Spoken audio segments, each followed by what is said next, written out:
What's up guys, आज हम देखने वाले हैं यूएई ने की पाकिस्तान की इंटरनेशनल बेइज्जती। और भैया फजीयत हो गई फिर से। देखते हैं पूरे वीडियो क्या है पूरा मामला। चैनल में तो प्लीज सब्सक्राइब वीडियो कर दें लाइक। अबे बोल दिया कर यार। 1 2 3 गो। हम एटॉमिक पावर, हाँ क्यों नहीं, हम एटॉमिक पावर है, आपको नहीं पता? नहीं यूएई और सऊदीया जो है वो वहाँ पे अनाउंस ये कर रहे हैं कि भाई पाकिस्तानी यहाँ पे आके भीख मांगते हैं तो पाकिस्तानी यहाँ पे ना आए।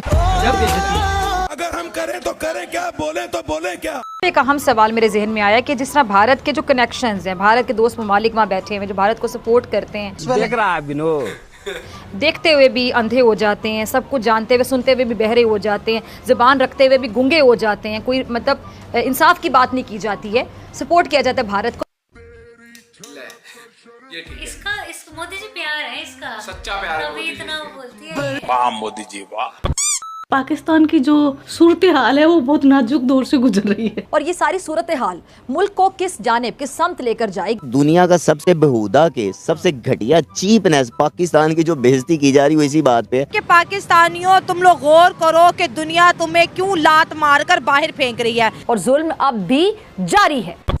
मशरकी पाकिस्तान को हम भूले नहीं हैं। जब 1971 में मुक्ति वाहिनी की एक दहशतगर्द तंजीम बनाई गई और 2.5 लाख से ज्यादा मुसल्लह दहशतगर्दों को तैयार करके पाकिस्तान के खिलाफ बाकायदा जंग करवाई गई और फिर जब पाकिस्तान आर्मी उसमें उलझ गई तो फिर भारतीय फौज ने दाखिल होकर मशरकी पाकिस्तान पर कब्जा कर लिया। राम राम बोलेंगे, पाकिस्तान को पहलेंगे। साल का आगाज होता है 2024 के अंदर, हम और पूरी दुनिया एंटर होते हैं, लेकिन हमारे लिए क्या खबर आती है कि 950 पाकिस्तानियों को, मैं फिर से दोहरा रही हूँ, 950 पाकिस्तानियों को सऊदी अरब ने नहीं बल्कि दुबई ने डिपोर्ट किया है। पहले सऊदी अरब डिपोर्ट करता था क्योंकि वहाँ पर भीख मांगते थे। जिन्ना भी ये मुल्क मैंने बेइज्जती करवाने के लिए ही तो बनाया था। हाँ भाई हाँ। अब यूएई ने भी जी डिपोर्ट कर दिया और लात मार कर अपने मुल्क से बाहर फेंक दिए। इनके हाथ में सोने का लोटा दिया ना, फिर भी इन्होंने सिर्फ भीख ही मांगना है। क्योंकि ये इस्लामी जमहूरिया पाकिस्तान है। क्लियर कट बात बताऊं, जिन लोगों की जाने गई है ना वो अल्लाह की राह में शहीद हो गए हैं और वो जन्नत में जाएंगे। और 72 हुरों का मकसद ये है कि अय्याशी। आई एम सॉरी बाबू। जितनों की भी जाने गई है, जितनी वो भी इसराइल के लोग यार, कैसे लोग रहते हैं यार यहाँ पर। कि जो गवर्नमेंट के इदारे हैं ना, अल्हम्दुलिल्लाह वो भी सारे करप्ट हैं। सही बात है, हम खुद भी करप्ट हैं, ये बात ज़हन में रखना। कोई मैं दूध का धुला हुआ नहीं हूँ। एवरीबॉडी इज करप्ट इन पाकिस्तान। क्या क्या क्या बोला? एवरीबॉडी इज करप्ट इन पाकिस्तान। ऐसे नहीं बना था हमारा प्यारा वतन पाकिस्तान। इतनी बड़ी इंटरनेशनल बेइज्जती पे आप क्या कहेंगे? हम ये कहेंगे कि उन्होंने बहुत बुरा किया है। हाय हाय हाय, क्या बात है? ऐसा हरगिज करना नहीं चाहिए था, क्योंकि पाकिस्तान इस्लाम का किला है। अच्छा, इन इस्लामी ममालिक को ये सोचना चाहिए कि हम किले वालों के साथ क्या कर रहे हैं। हम उनके भाई हैं, वो हमारे भाई हैं। तो पिछले 20 बरस से तकरीबन 2004 से आप जानते हैं कि पूरे पाकिस्तान में जब इन्होंने तहरीक तालिबान पाकिस्तान जहन्नुम के कुत्ते खवारिश तैयार किए तो उस वक्त से लेकर आज तक इन टीटीपी के हाथों 1 लाख पाकिस्तानी शहीद हो चुके हैं। पूरे पाकिस्तान में आज भी खुरेज जंग जारी है। ये हमारी बहुत बड़ी अचीवमेंट है। जब तालिबान आया था वहाँ पे नाच रहे थे सड़कों पे, खुश हो रहे थे। तो भारत की हम खारिजा पॉलिसी को इस बारे में सराह सकते हैं कि भारत की जो खारिजा पॉलिसी वो इतनी ज्यादा स्ट्रांग है। भारत की जो पहले भी हुकूमतें रही हैं, ये क्या हो गया? लेकिन भारत की जो खारिजा पॉलिसी की मैं खासतौर पे बात करना चाहूंगी कि भारत ने अपने पंजे ऐसे गाड़े हुए हैं, ऐसे अपने दोस्त ममालिक के साथ ताल्लुकात बनाए हुए हैं। और हमारे यहाँ माजी में जो हुकूमतें रह चुकी हैं, क्या उनकी कोई कमजोरी रही है कि वो ताल्लुकात नहीं बना सके? हाँ, जो हमारी पहले तो हमारे यहाँ वजीर खारजा ही नहीं रहे इतने साल। तो क्या हमने इस चीज को सीरियस नहीं लेके? खारिजा पॉलिसी बहुत बड़ी चीज होती है। यो किट्टू भाई, फिजा की माँ की आँख। इंटरनेशनल ममालिक के साथ इंटरनेशनली जो ताल्लुकात होते हैं दूसरे ममालिक के साथ, वो बहुत अहमियत के हामिल होते हैं। नहीं, अगर उनको उस पर काम ना किया जाए, उस पर फोकस ना किया जाए, उसको इतनी इंपॉर्टेंस ना दी जाए, तवज्जो ना दी जाए, तो ये हालात भी हो सकते हैं। आपने सबसे पहले घबराना नहीं है। एक तरफ तो यूएई से इन जाहिलों को, चोर उचक्कों को मार कर, पीट कर, घसीट कर, लताड़ कर निकाला जा रहा है, जलील करके निकाला जा रहा है, और वहीं दूसरी तरफ ये धमकी दे रहे हैं परमाणु बम की। अल्लाह तौबा। तो इनकी जहालत का आनंद तो लेना बनता है, इनका बम इनके पिछवाड़े में फोड़ना तो बनता है। क्यों फिजा, सूझेगी ना? हाय हाय। ये जो 1 जनवरी को हमें यूएई की तरफ से जो तोहफा मिला है, जहाज भर के जो है पाकिस्तानियों को डिपोर्ट किया गया है, क्या कहेंगे इस पे?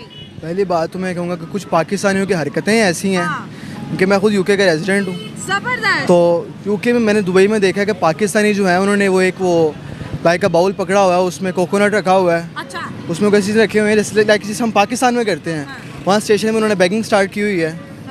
और बाकी अगर दुबई ने अगर कुछ ऐसा किया तो कुछ की वजह से उन्होंने सबको अगर भेजा तो ये गलत किया है। सबको नहीं, 950 को जो कोई मांग रहा था, कोई नस्वार थूक रहा था, कोई ट्रैफिक को फॉलो नहीं कर रहा तो फिर मैं कहूँगा ये बिल्कुल सही किया उन्होंने, क्योंकि दुबई का इशारा पाकिस्तान के आइन से ज़्यादा ताकतवर है। क्या बोला? दुबई का इशारा पाकिस्तान के आइन से ज़्यादा ताकतवर है। एक दफा फिर बोल दो ये। दुबई का इशारा पाकिस्तान के आइन से ज़्यादा ताकतवर है। एक इशारे ने पूरे पाकिस्तान के आइन को चैलेंज कर दिया है। मैं बिल्कुल चैलेंज कर रहा हूँ। क्या बात कर रहे हैं आप? इस भाई को भेजो आप। इसकी बाइक पे सब्ज नंबर प्लेट लगा दो। अच्छा। ट्रैफिक वाला हिम्मत नहीं करेगा रोकने की। क्योंकि सरकारी नंबर है ना। इसको दुबई भेज दो। इसको बोलो कि वहाँ की जो प्रिंस माहिरा खान है, प्रिंसेस, उसकी गाड़ी में बैठ के चले जाए और वायलेशन कर दे और चालान से बच के दिखा दे। I challenge you. मैं भी अपना फ़ोन दे जाऊँगा। अरे क्या बात कर दिया, हमने बाजवा को दुबई की सड़कों पे ट्रैफिक लाइट्स को फॉलो करते देखा है। तो फिर देखा है ना, देखा है जी। आप नवाज शरीफ वो यहाँ पे कैसे घूमते हैं? उनकी गाड़ियाँ गुजरती हैं, 10 गाड़ियाँ आगे 10 गाड़ियाँ पीछे होती हैं। और लंदन में कैसे वो वॉक करके जा रहे हैं? एग्जैक्टली।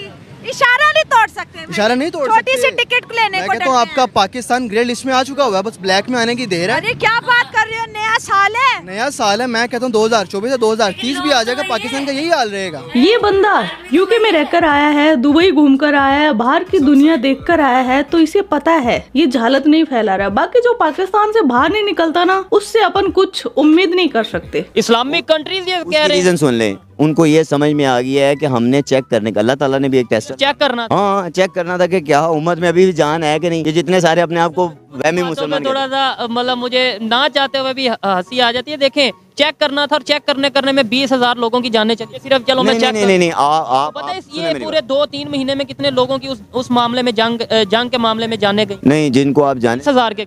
माजरत के साथ मैं आपको एक क्लियर कट बात बताऊं, जिन लोगों की जाने गई है ना, वो अल्लाह की राह में शहीद हो गए। अच्छा। और वो जन्नत में जाएंगे। झूठ मत फैलाओ देश में। जितनों की भी जाने गई, जितनी भी इसराइल के लोग। यार वो आपको जवाब देना होगा, मुझे जवाब देना होगा। अपने साथ मत जोड़िए, हमको अलग है। ठीक है, हम डिपेंड कर रहे हैं, आप समझें। इस टाइम न्यूक्लियर पावर में पाकिस्तान की पूरी उम्मत जवाबदेह है इस बात की, बिमा सिपा सलार के, बिमा काकड़ साहब के, बिमा आपके, बिमा मेरे, कि हम किस जगह पे। मुसलमानों के जिम्मेदारी इस टाइम हम हैं। क्यों नहीं है? हम एटॉमिक, हाँ क्यों नहीं, हम एटॉमिक पावर है। आपको नहीं पता कि नहीं? मुझे बताएं, आपके पास ताकत है। मैं आपसे पूछूंगा कि आपने मेरी हिफाजत करनी थी, बीइंग ए मुस्लिम, सब ने एक जान है, एक मुट्ठी है। यहाँ हमें ये बताया जाता है और होना भी चाहिए, लेकिन अब मैं वही बात कर रहा हूँ, अफगानिस्तान के साथ हमारी नहीं बन रही, फिर एक कंट्री नहीं, ईरान के साथ नहीं बनती, बांग्लादेश के साथ नहीं बनती। इवन अभी अगर बात करें यूएई और सऊदीया जो है, वो वहाँ पे अनाउंस ये कर रहे हैं कि भाई पाकिस्तानी यहाँ पे आके भीख मांगते हैं तो पाकिस्तानी यहाँ पे ना आए। गजब बेइज्जती है। हम तो आपस में लड़े, और ये कोई भी बात अगर मैं गलत कर रहा हूँ तो आप मुझे बताएं। आप बिल्कुल ठीक कह रहे हैं। उसकी बेसिक ये खबर सुनी है कि वो सऊदीया वाले, दुबई वाले ये कह रहे हैं कि इधर आके ये भीख मांगते हैं पाकिस्तानी, तो इधर जो सा कई ऐसे एरियाज में उन्होंने बैन किया हुआ है, सिटीज में उन्होंने बैन किया पाकिस्तानियों को। ये देखें, ये यूनिटी है। अच्छा, और उसी ईरान ने वीजा फ्री एंट्री कर दी है, मुसलमान कंट्री है ना ईरान, ठीक है, इंडिया को वीजा फ्री एंट्री कर दी है। यानी वो लोग जो है वो अपना नेबर्स के साथ या फिर जो भी मुस्लिम है या नॉन मुस्लिम जितने भी कंट्रीज हैं उनके साथ रिलेशन बेहतर कर रहे हैं। तो ये था आज का वीडियो। ठीक है जी। तो बंटी सर के बुलबुलो, आई नो। ठीक है जी। मैं ये कहूंगा कि पाकिस्तान ने ठान रखी है तरक्की नहीं करनी, देश चल रहा है जैसे तैसे। बेशक 2024 क्या 2054 भी आ जाएगा ना, जब ये तब भी मतलब ऐसे ही रहेंगे। कुछ लोगों ने जिन्होंने सोचा हुआ तरक्की कर रहा है वो तो बाहर जाके कर भी रहे हैं इनके लोग, लेकिन मेजोरिटी है जो बाहर जाते हैं उनने ट्रेंड देख रखा है। जैसे था ना हम एटॉमिक नहीं, बाहर जाके सच में ट्रेंड बना दिया भीख मांगने का। इनने ये सोच लिया कि इजी है, 100 लोगों के सामने बोलेंगे, 100 में से 10 भी अगर $10 देगा पार्टी, तो भाई हो गया इनका, तो आज तो हो गया। हाँ, कल क्यों किसी को बर्गर सर्व करना, क्यों कोई नौकरी करनी, इन्हें तो ठानी रखी है। फिर ये डिपोर्ट होते हैं, इनको लग रहा है कि जैसे इनके देश चल रहा है इनका, वैसे ही बाकी देश भी चलते रहे। रूल्स एंड रेगुलेशन, पॉलिसीज हर तरीके चलते हैं। और दुबई तो है भाई, दुबई में रूल्स तो रूल्स लेके भैया आपकी गाड़ी गंदी है उसके ऊपर भी चलान आ जाता है। मेरी जैसे कभी चलाना चाहिए, मेरी गाड़ी अब तो नहीं रहती गंदी, पहले बहुत गंदी रहती थी मेरी गाड़ी। लेकिन Pakistan, it happens in Pakistan always, ऐसा नहीं है 1-2 दिन ही होता है, रोज।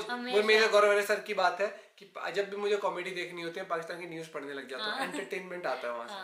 आपका क्या पॉइंट ऑफ व्यू इस बारे में जरूर बताइएगा। बाकी मुझे लगता है कि साल बदल जाएंगे, डेट बदल जाएंगी, ये नहीं बदलेंगे, पाकिस्तान नहीं बदलेगा, क्योंकि मानसिकता को बदलने के लिए बहुत टाइम लगता है और वो एकदम से आपको वक्त जज्बात सब पलटने पड़ जाए और वो तैयार नहीं, उनका जज्बा इतना स्ट्रांग है, उन्होंने कहा कि ना जज्बे से ऊपर कुछ ना है, हम ऐसे ही रहेंगे। मिलता है आपसे वीडियो के साथ, आपका क्या कहना बताएं जरूर। Bye bye, take care.